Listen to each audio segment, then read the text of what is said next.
primer lugar, a respetar el convenio de la Unión de Países, del cual somos parte del año 1995, y el acuerdo ARPIC de la OMC desde el año 1994. ¿Qué quiere decir? Que para Venezuela, en cumplimiento de esos tratados internacionales, para Venezuela la propiedad intelectual tiene relevancia económica, por un lado, y por otro lado, tiene que proteger todas las áreas del conocimiento en materia de patentes de invención. Nuestra vetusta ley de 1955 prohíbe la obtención de una patente de invención en el sector de medicamentos, alimentos, procesos químicos, es decir, una ley que se quedó prácticamente en donde nació, en la primera mitad del siglo XIX. ¿Sigamos? Ahí está.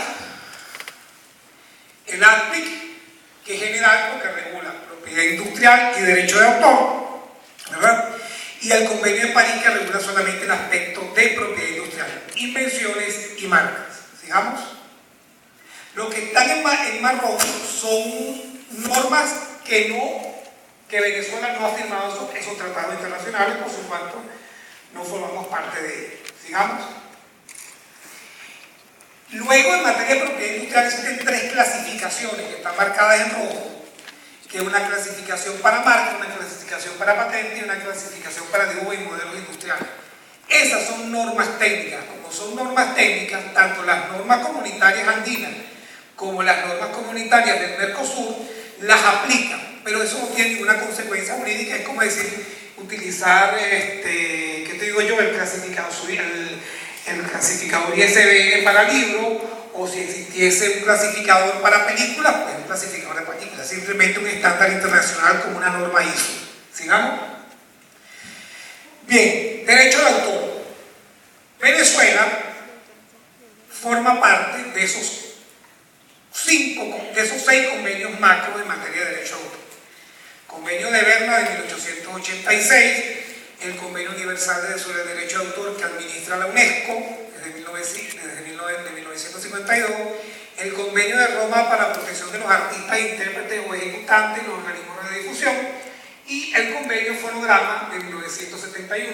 Y finalmente el Tratado sobre el Derecho de Autor de la OMPI, también conocido como TODA, y el Tratado sobre Interpretación y Ejecución de Fonogramas de la OMPI, denominado TOIEF. No formamos parte del Tratado sobre el Registro Internacional de Obras Audiovisuales. ¿Por qué? Ya lo veremos. La obra audiovisual, como para Venezuela es una obra autoral, no requiere de un registro específico, simplemente es un efecto de prueba frente a terceros. Bien, la siguiente. En materia de propiedad intelectual, aunque ustedes no lo crean, y no derriten, seguimos siendo del Acuerdo Bolivariano sobre Patente y Privilegio de Invención, suscrito en Caracas el 18 de julio de 1911, con ocasión del centenario. ¿De qué será? Centenario de... Falta agregarle un día nada más. De la independencia. No es la firma del Acta de la Independencia. ¿Eso fue cuándo la firma del Acta de la Independencia? El 5 de julio. No importa, no hay problema, tranquilo. Sí, ¿cómo que se llama? El inicio de la revuelta independentista, cuando se firma el acuerdo para la protección de los derechos del rey Fernando VII. Sigamos. No, sigamos conversando yo. Regresa, gracias. Luego, aquel famoso tratado de G3, que también fue denunciado por el finado Chávez, ya no formamos parte de ese acuerdo, como tampoco formamos parte del fallido ALCA, porque el ALCA nunca llegó a formarse, sino el Tratado de Libre Comercio del Mercosur, que sí trajo esa norma que yo les expliqué anteriormente. Ahora sí, por favor. ¿La siguiente? Ok.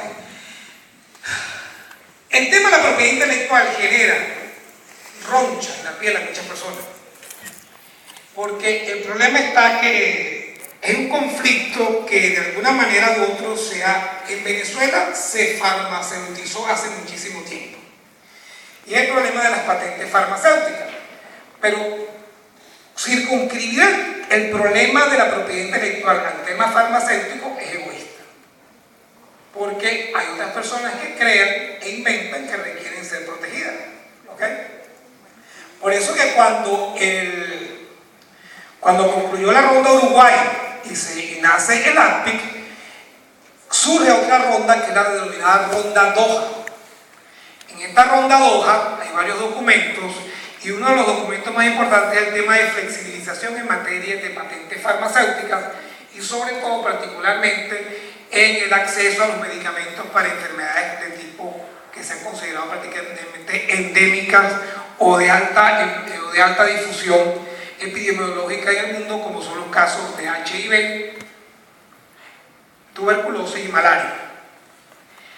Y otro tema, que es el tema vinculado con la clonación y la transgénesis. Bueno, por supuesto que la clonación, sabemos que nadie puede clonar el genoma humano, pero se permite la clonación de animales vivos, por ejemplo, recuérdense de la famosa vegetadole. Y el tema de la transgénesis es vinculado con la manipulación genética de vegetales prácticamente, sobre todo verduras, tomate y la famosa empresa Monsanto, y por supuesto en los mercados mal llamados del primer mundo se le obliga a los productores de productos transgénicos a identificar sus productos con la señal este producto es transgénico, porque el consumidor tiene el derecho de consumir lo transgénico como lo no transgénico. Lo malo es que a usted le vendan algo transgénico y usted no lo quisiera consumir. Por allí dice que tenemos varias cosas transgénicas en el país, pero no sabemos cuáles son las transgénicas y cuáles son las que no son transgénicas. Además, ¿con qué etiqueta lo van a poner si ni siquiera hay papel para hacerlo? Bueno, el otro tema es el tema del copyright, copyleft y las licencias Creative Commons. Siempre se copia lo malo. Bien, copyright, ya lo veremos más tarde, brevemente. Copyleft es dejar que la gente copie lo que uno produce. Pero eso forma parte del derecho moral del autor de dejarse copiar o no dejarse copiar. ¿Ok? Por ejemplo, en una célebre cuento, cuando se le dijo al científico fallecido Jacinto Convil que patentara la vacuna contra lepra. Muy bien, gracias a Dios. Contra la lepra, que no iba a tener ningún tipo de beneficio por la explotación de la vacuna, y tranquilamente pues no la patentó y quedó así libre. Igual ocurrió también con el proceso de la harina pan. Mejor dicho, no es la harina pan, sino la harina de maíz precocida. La harina de maíz precocida fue un invento de un científico venezolano llamado Luis Caballero Ortiz, que tiene un instituto tecnológico en Venezuela, y él tampoco le puso mayor recato sobre ese particular. Pero en cambio hay unos pillos. Por ejemplo, un gran pillo es Alejandro Graham Bell. Pues Alejandro Graham Bell no inventó el teléfono.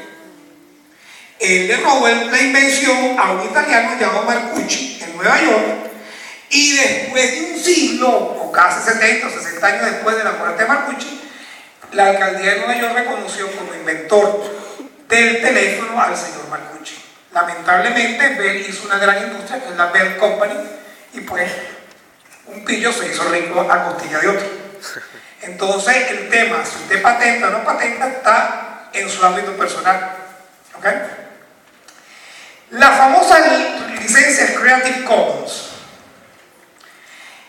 no es como todo el mundo dice que es absoluto software libre. Eso es falso. La licencia Creative Commons tiene unos estándares de licenciamiento de los programas de computación. Y puede haber un software libre cerrado o un software libre totalmente abierto. Pero eso depende de cómo usted registre el software dentro de la página web de Creative Commons, que existe una licencia.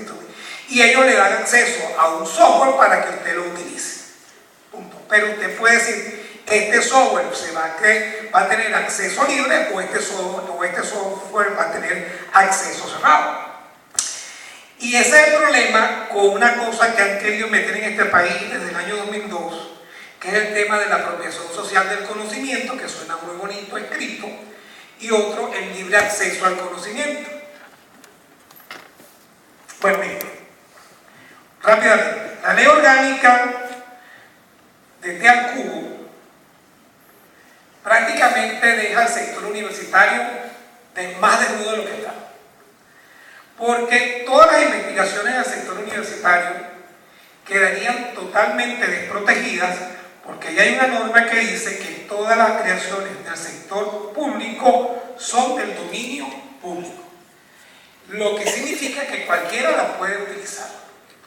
Es decir, que si aquí en el laboratorio de inmunología de la UCB, que tiene por epónimo Nicolás Bianco Colmenares, actual vicerrector académico de la universidad, se desarrollara una vacuna contra el VIH, por ejemplo, como esa vacuna se desarrolla en un centro de investigación que recibe fondos públicos, esa vacuna quedaría para el acceso de todo el mundo en cualquier parte del mundo.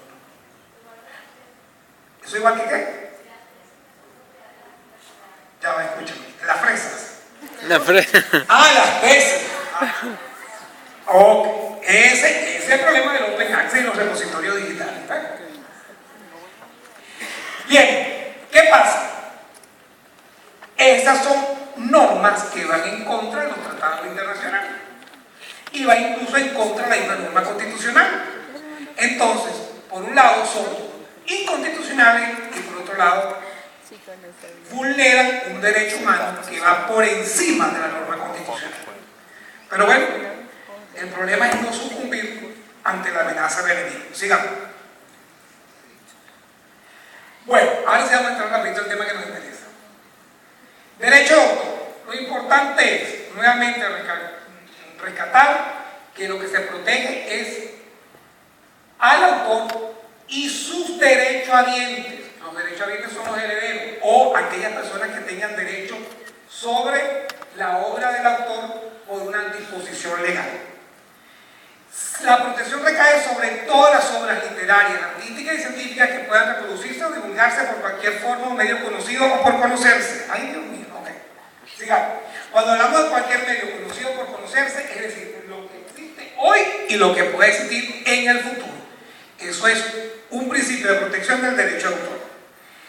Y la protección del derecho de autor abarcará las expresiones, pero no las ideas. Es muy común escuchar a la persona: voy a patentar mi idea. ¿Y cómo usted va a patentar la idea? No, las ideas no se patentan. Las ideas se protegen por vía del derecho de autor. ¿Okay? Lo que se protege es la creación. Cuando la creación sale del individuo y se logra fijar en un medio material. Pero ahí lo que se llama, hay una protección mágica. Utilizando la palabra del maestro de Charlot. Sí, la magia, eso es lo que llaman los juristas el cuerpo místico, o el corpus místico, como decían los latinos. Eso, la creación existe independientemente de donde esté creada, donde esté fijada. Y otra es que se protege también el cuerpo mecánico o el lugar donde está fijada la obra. Por ejemplo, ¿dónde recaería la protección en un poema? En el libro. ¿Ven? Falso. El libro es el soporte material donde está fijado el poema, pero el poema está protegido desde el momento que el poeta lo comunica públicamente al público. ¿Ok?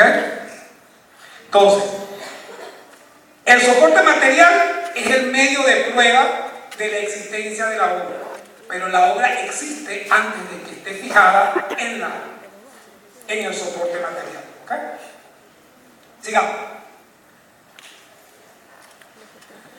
Bien, la ley de 1993 establece un catálogo de medios de catálogos de obras protegidas. Ahí está la obra que estábamos hablando, La Dama de las Cayenas o Pasión y Muerte de Margarita Gutiérrez, 1916, la primera película venezolana, según refiere la historia. Veamos, las obras expresadas por escrito, fíjense, las obras expresadas por escrito, y ahí está la diferencia, la obra que se expresa por escrito. Es decir, libros, folletos y cualquier tipo de obra expresada mediante letras, signos o marcas convencionales. ¿Okay?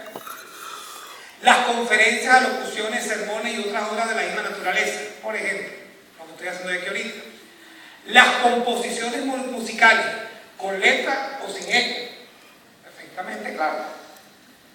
Es decir, una partitura, hay partituras que son solo música, hay partituras que tienen letra y música. Una canción, por ejemplo. Las obras dramáticas y dramáticos musicales. Las obras dramáticas, por supuesto, vamos a poner, digamos, el caso que, ¿cuál se me ocurre una obra dramática? ¿Cómo? No, ese es dramático musical. Dramática solo. Hamlet, correcto. Bien. Ok. Las obras coreográficas.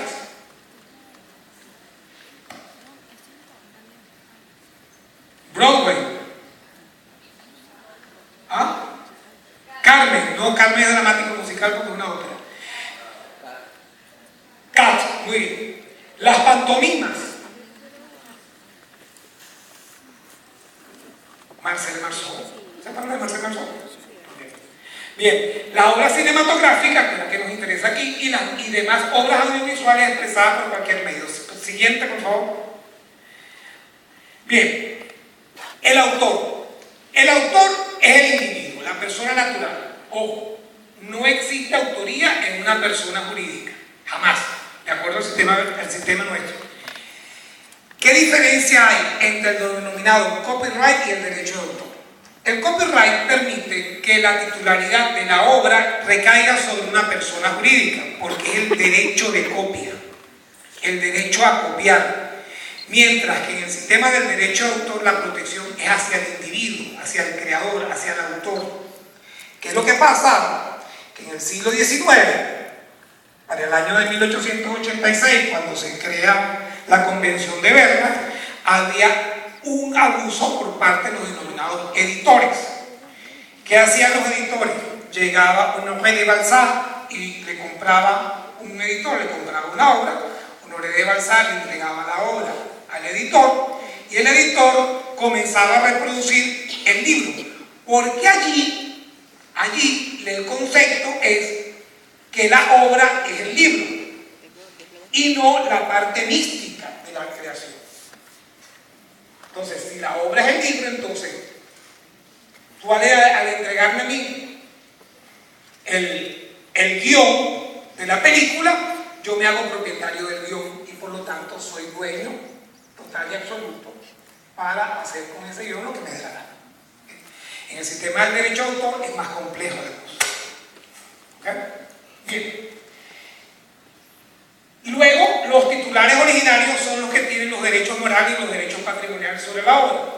Y existe una denominada titularidad derivada, que es la titularidad que surge cuando el autor se desprende de la obra, bien sea por un acto de muerte, o bien sea por un mandato de la ley, o bien sea por una presunción legal. Ok, lo importante es que por acto de muerte, por ejemplo, Rómulo Gallegos, ¿verdad?, falleció en los años, finales de los años 60, principios de los años 70, hasta la protección dura por toda la vida del autor, y 60 años después de su muerte, y quienes se benefician económicamente de la obra 60 años después de su muerte son sus derechos, es decir, sus herederos, o a quien él constituya como o quienes puedan tener un derecho sobre el patrimonio del autor. Después de esos 60 años es cuando la obra cae al dominio público. Ven el problema que existe con las famosas tesis o con las creaciones intelectuales cuando se hacen del dominio público desde el momento mismo de la creación por una disposición de la ley que es contraria a la ley, que es contraria a la Constitución. Bien. Por mandato de la ley, bueno, aquí hay unas denominadas obras colectivas, es decir, estos 5 señores que están aquí hacen una obra, ¿ok? Podemos tener o una obra colectiva o una obra donde cada uno se identifique que es el autor de cada parte. Los 5 pueden explotar la obra mancomunadamente o cada quien puede explotar su parte de la obra en esa obra. ¿Okay? Y luego, por supuesto, tenemos por vía de presunción legal que en materia de obras audiovisuales se presume que es autor de la obra, a los efectos de la titularidad, el productor. Ya lo vamos a ver con mayor detalle. Que en los programas de ordenador o software es el productor del software y que en las obras creadas bajo relación laboral o bajo relación de dependencia es el patrono quien ejerce la titularidad de los derechos patrimoniales sobre la obra. ¿Ok? Sigamos. Fíjense, aquí un poco para recortar. Estos son, digamos, los derechos morales. Ya les doy otro clic para que se ponga la página completa. Ok. Nos dice que los derechos morales son los derechos que siempre el autor tiene sobre la obra, independientemente de que él no tenga los derechos patrimoniales sobre la misma. Esos derechos son absolutos, inalienables, irrenunciables, inembargables, inexpropiables, imprescriptibles, se transmiten para acá por motivo de muerte y son a perpetuidad. Y eso comprende que, dale otro clic, el derecho de divulgación, que es el derecho de decir yo voy a hacer pública la obra, mientras tanto la puedo tener en reserva, que es lo que se conoce como la obra inédita. ¿Okay? El derecho de paternidad, el derecho que a mí se me reconozca siempre que yo soy el autor de esa obra. ¿Okay? Es decir, Hamlet de William Shakespeare, Aida de Giuseppe Verdi, más los derechos que le corresponden al libretista. ¿Okay? Y sigamos. El derecho a la integridad de la obra, es decir, que la obra no sea mutilada o transformada sin que yo autorice su transformación o adaptación. El derecho a que yo pueda modificar la obra las veces que yo quiera, como autor. El derecho de arrepentirme, no es que me arrepienta de haberla creado, no, sino que en dado caso que yo, supongamos, yo la licencio a alguien para que la explote de manera total o parcial, pues yo le puedo revocar esa licencia. ¿Okay? El derecho de acceder a la obra cuando esté en manos de otros, si me queda tiempo, ya se está acabando el tiempo. Ya viene, ¿sí? Y el derecho a publicar la obra en el entorno digital. Vamos a darle rapidito esto.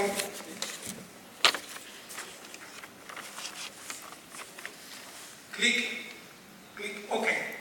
Y los patrimoniales que son exclusivos, ilimitados, pero lo más importante es que quien tiene los derechos patrimoniales sobre la obra tiene un derecho a transformarla, a reproducirla, a ejercer las acciones legales frente a las copias ilícitas, el derecho a distribuirla, a comunicarla públicamente, a derecho a remuneración por producciones fotográficas de uso personal, ¿okay? El derecho a alquiler y préstamo, el derecho de protección del entorno digital y el derecho de protección y medios técnicos de protección. Los medios técnicos de protección, cuando por ejemplo yo conozco un software en el entorno digital y que le establezco una medida de protección para que ese software no sea copiado por terceros. La siguiente, por favor. Vaya, llegamos. La obra cinematográfica. Bien. Dice la ONU que es toda secuencia de imágenes impresionadas de manera sucesiva sobre un material sensible, casi siempre acompañada de sonido. Casi siempre acompañada de sonido. Acuérdense de Luis Buñuel. Para fines de proyección como film de movimiento. ¿Sigamos? ¿Sigamos? Ok. ¿Cuál es el tema? Actualmente, la obra cinematográfica forma parte de un gran género de obras de esta naturaleza, que son las obras audiovisuales.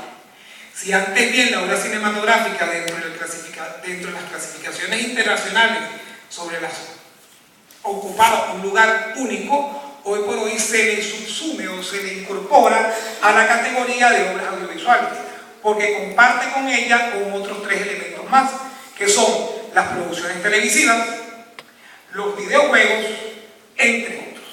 ¿Sigamos?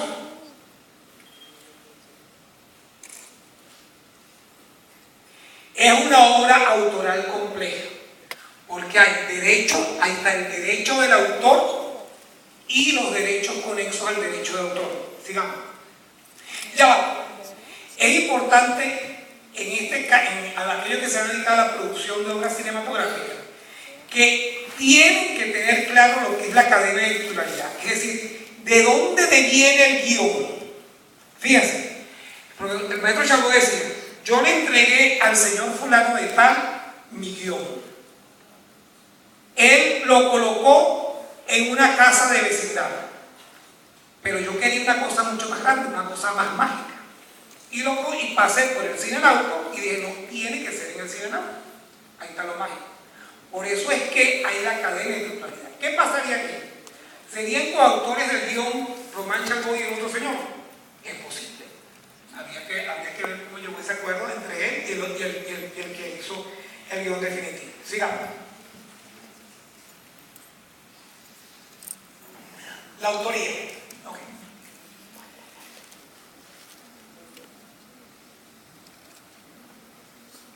Es decir, en principio, una persona o varias personas naturales. Pero puede haber una coautoría o una cotitularidad. Entonces, en principio recae sobre el director organizador. Pero puede haber una coautoría en cabeza del autor del argumento o de la adaptación. A lo mejor el maestro Chalbaud lo que hizo fue el argumento. Pero había otro señor que hizo el guión. Entonces hay un autor del guión o de los diálogos. Y luego está el autor o compositor de la música especialmente compuesta para la obra. Ahí lo vemos claramente. Podemos decir que, por ejemplo, que vimos esta mañana, tenemos a un autor del guión, de los diálogos, de la adaptación, en cabeza del maestro Román Chalbaud, y tendremos la parte musical en cabeza del maestro Federico Luis. La siguiente. Ya estamos terminando. Titularidad y productor. El productor de una obra musical es la persona natural jurídica que toma la iniciativa y la responsabilidad de la realización de la obra. Entonces, en los créditos de la película de Manon, cuando los veamos al detalle, seguramente aparecerá productor o producción general Román Chalbaud. Él es el productor de la obra. Luego, es la persona que aparece indicada en la obra audiovisual. Y el autor puede ser el autor o uno de los autores de la obra. Entonces puede ser productor Román Chalbaud, autor del guión Román Chalbaud. ¿Sigamos? Bien. Eso es una prueba. Existe dale a la siguiente. Existe una presunción de terminación de la obra cuando el productor le entrega o cuando el que estaba haciendo la obra entrega lo que se denomina la copia estándar. Es un nombre y firma. La maqueta final de la obra. Nombre y correo. ¿Qué es importante? La parte contractual. Esto tiene que quedar muy claro. Saber qué libro o el contrato de opción para la película. Ustedes vieron por ahí la vida de esta señorita Rawlings, la autora de qué película, de qué saga. Ah, ok, vamos claro. Bueno, que en un momento determinado ella comenzó a mandar su libro a diferentes casas editoriales hasta que una por fin la firmó. Entonces hay que tener claro cuáles son los contratos de opción, porque entonces llegó el manual del Pella y firmó con la Warner Brothers el contrato, y este es el contrato de opción sobre el libro que va a ser adaptado y sobre el cual se va a hacer el guión de la película. Los acuerdos de dirección. Ojo, una cosa es que el libro sea de la señora Rowling, otra cosa que el guión sea de fulano de tal, y otra cosa que el director sea Román Chalbaud. ¿Ok? Ese es otro acuerdo que tengamos que hacer. Los acuerdos con los actores. El acuerdo que se suscribió con Miguel Ángel Landa, el acuerdo que se suscribió con Mayra Alejandra, el acuerdo que se firmó con los papás de Jonathan Montenegro en la película cuando el niño era el actor era un chamito todavía. Los acuerdos de distribución, aquí forman parte de los organismos de radiodifusión. ¿Por qué medio yo voy a difundir o voy a distribuir la obra audiovisual? Ah, ok. Voy a utilizar Blancita, que todavía existe. Voy a utilizar, no sé, la Century o Sony o Sundance Channel, lo que sea. Eso es un acuerdo de distribución. Los acuerdos sobre nombres y parecidos de terceros, que no vaya a haber conflictos con marcas de terceros, ¿ok? En la producción de un film. Por ejemplo, de repente toman una fotografía y de repente sale se pone de manera relevante una valla de la Coca-Cola. Ojo, mira, hablando con la gente de Coca-Cola, mira, salió en la película la valla de ustedes, ¿tienen algún problema de que salga esa fotografía en la película? De repente llega el abogado de marca y dice, sí, tiene que pagarnos una regalía. De repente llega el presidente del grupo, no, muchísimas gracias, pues es una obra que están haciendo los muchachos de la UCB para poder sacar tu tesis. Ok, perfecto, échenle pichón. Ok, acuerdo sobre fragmentos de películas y fotografía, es decir, puede utilizar un pedazo de otra. Me decía el profesor Marciano, yo le decía, bueno, aquí tenemos un problema con el derecho de cita. ¿Puede haber un derecho de cita dentro de una obra audiovisual? Manuel, planteárselo a Rafael Fariña mañana. Ok. Seguros, los contratos de seguro de la película son importantísimos. Los seguros de los artistas, sobre todo, los artistas, lo que llaman los dobles. Y del equipo que trabaja y de los equipos que utiliza para hacer la película. Y sobre todo la liquidación de los derechos sobre la música. Ya le van a apagar el micrófono, pasa la niñita rápido. Ajá. Bueno, pásala completa. Bueno, la banda sonora, eso ya quedó muy claro con el profesor Ruiz, ¿ok? Fíjense, la estructura de la banda sonora, el tema de entrada, la música de inicio, la música de fondo incidental, todo lo que se va a la música que vas a utilizar durante toda la película, que no es el tema principal, aunque el tema principal se puede repetir durante toda la película. Y el tema de cierre, la muerte de quién? De Lanón, muy bien, muy bien. Leo. Sí, dale dos laminitas nada más y me voy. Dale. 30 segundos es el máximo que te puedo Dale, dar. ya pídate 15. Dame la otra. Derecho con eso. Muy importante. Los derechos de los artistas e intérpretes, los derechos de los organismos de radiodifusión, los derechos de los productores del fonograma, la siguiente. Este régimen presuntivo se los dejo para que se lo lean en la ley. Sigamos. Eso es lo que yo quería llegar. El derecho de autor no será más que una mera declaración de buenas intenciones si el creador debe contemplar con estupor la violación impune de sus derechos morales y la explotación gratuita de sus obras sin una justa remuneración que le permita una existencia decorosa. Cada vez que yo compro una película pirata en el pasillo de ingeniería o en la plaza de Esmeralda, le estoy quitando el derecho a remuneración al autor, a los artistas e intérpretes, al productor de fonograma y por supuesto hasta el mismo Estado, porque el Estado deja de percibir una cosa que se llama Death and Tax, muerte e impuestos. Ricardo Antequera Parili, 1948-2013. Gracias, doctor Leonel Salazar, que acaba de terminar mi casa. Gracias. Siempre eres un éxito. Que sepan que Leonel va para Mérida. Salía de aquí muy enamorado. Arranquen para Mérida, que el viernes de la semana que viene vamos gracias a Mérida.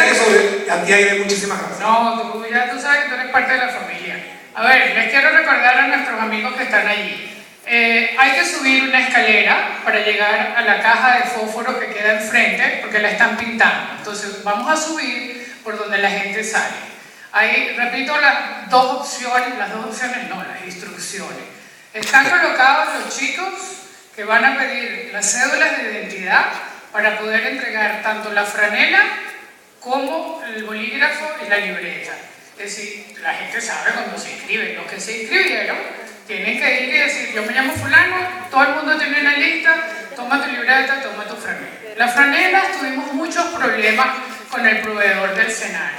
Las mandaron sin talla, las mandaron con los cuellos que ellos quisieron, en donde dice XL era XS, de manera que trabajamos, mi hermana, la novia, un espanto, pasaron ayer todo el día en eso. Con lo cual yo les quiero pedir, por favor, que no hagan un problema de eso. Esto es lo que te toca, ellos tienen instrucciones. ¿Cómo te llamas tú, fulano? Si ustedes la quieren cambiar después con el público, bueno, negocia con el que tiene una negra, una blanca. Lo mismo va a pasar con el snack que le estamos brindando en nombre de los otros señores. Esto es lo que te toca. Pero es que yo no como twist, yo prefiero